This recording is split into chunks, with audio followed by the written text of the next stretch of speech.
How's it going, everyone? In this video, I want to cover a big update on Final Fantasy XIV's free trial. It'll be resuming very, very soon. We'll talk about that. And also, Naoki Yoshida has outlined the 10-year plan for the game. Yes, he's got a 10-year outline for the game. Obviously, 10 years is a long time. A lot of things can happen, but I'll talk a little bit about his outline and a little bit about the game in general. Speaking of Final Fantasy of a different sort, Stranger of Paradise Final Fantasy Origin got a bit of an update on that, the game's DLC.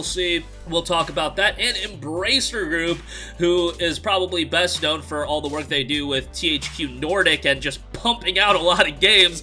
They've got an absurd amount of games in development. We'll talk that at the end of this video, but first up, Final Fantasy XIV, after the gargantuan launch that was Final Fantasy XIV Endwalker, so much demand for the game to the point where they had to pull the trial, where they had to pull the game from being sold and people couldn't get into the game. The demand was just huge. Things are finally settling, and now Final Fantasy XIV's free trial will be continuing on February 22nd, 2022. Now, if you don't know, Final Fantasy XIV is a monthly subscription-based MMORPG. However, if you're just looking to get into the game for the first time, you can play the trial that was available pre-Endwalker before everything went to hell. The trial gives you all the content in the base game of Final Fantasy XIV, as well as the content in Final Fantasy XIV's first major expansion in Heavensward. That's a significant amount of content, and you don't have to pay monthly to go through that. You could just jump right in and have a good time with that. Now, I think the majority of people would agree that Final Fantasy XIV reaches its apex deeper into some of the expansions, but the base game in Heavensward is high quality content, and the fact that they give that out for free is kind of ridiculous. But yeah, go check it out. It's hours upon hours, 10, 20, 30, 40, 50 hours of content, well over that, honestly, if you want to do everything. You could keep yourself busy with the free trial for quite a while, and then, Shadowbringer, Endwalker, the content gets really darn good in that content. Stormblood as well, so yeah, you definitely should check that out. Fantastic soundtrack as well, if nothing else. Endwalker, if you don't want to even play an MMO, go download the Final Fantasy XIV soundtrack, because the soundtrack's absolutely tremendous. I've got Endwalker songs on my phone that I listen to pretty regularly, so yeah, just fantastic soundtrack, and obviously, the MMO is pretty good, and it's got a really good story that, MMOs sometimes aren't known for. You go into it to play with friends, obviously that's an option, but if you want to solo play, go through the story, have a compelling, single-player narrative experience, that's available as well in Final Fantasy XIV, so they do a good job at that.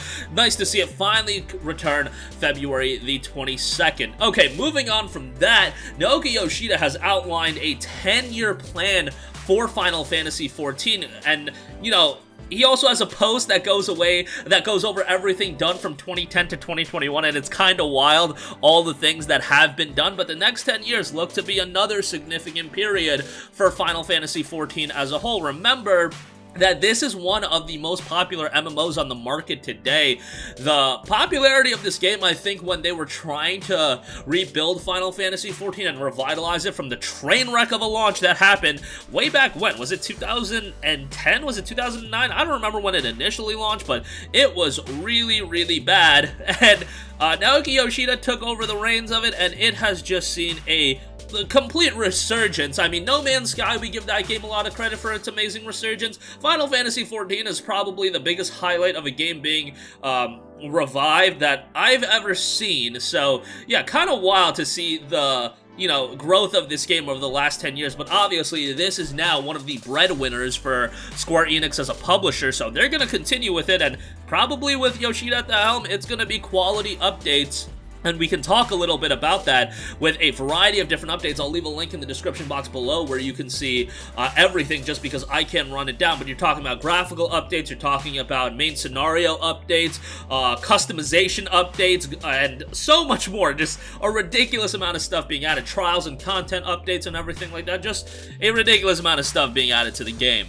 Moving on from that, as I mentioned at the top, of Final Fantasy of different sort coming from Team Ninja, Stranger of Paradise Final Fantasy Origin. I know the game got memed to death over Chaos, but the game is coming up, and, you know, it has a mixed level of excitement, I think, at this stage, but as we get closer to the release of the game, hopefully that does build up a little bit. Not a big fan of it, you know, having a season pass, and the only way to get the DLC in this game is actually through the season pass. You have to buy the season pass in order to, just get the DLC. You can't buy each piece of the DLC separately. Now, what I would recommend you to do if you are already gung-ho about getting the season pass, probably just buy the digital deluxe edition. That is $90. It's $30 more than the standard edition. You'll get the season pass, and, you know, typical Square Enix gimmick, you'll get to play the game, quote-unquote, 3 days early. So many games are jumping aboard this deluxe edition, digital deluxe edition, special edition gimmick of letting you play the game, quote-unquote, early. Again, I'll reiterate it every time I talk about one of these games doing this gimmick.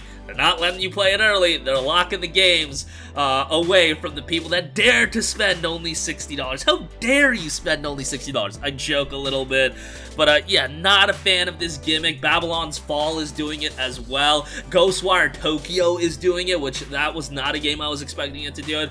Seems like they're having pretty success with this gimmick, though. It wouldn't be done over and over again if they didn't see a stat of more people buying the special edition with that 3-day early access being attached to it. So take it for what you will, $90 on that. Little bit of a bummer, but you do get the season pass in there as well, so that's kind of nice, I guess. Lastly, Embracer Group will release 25 AAA games by 2026 and has 216 games in development right now.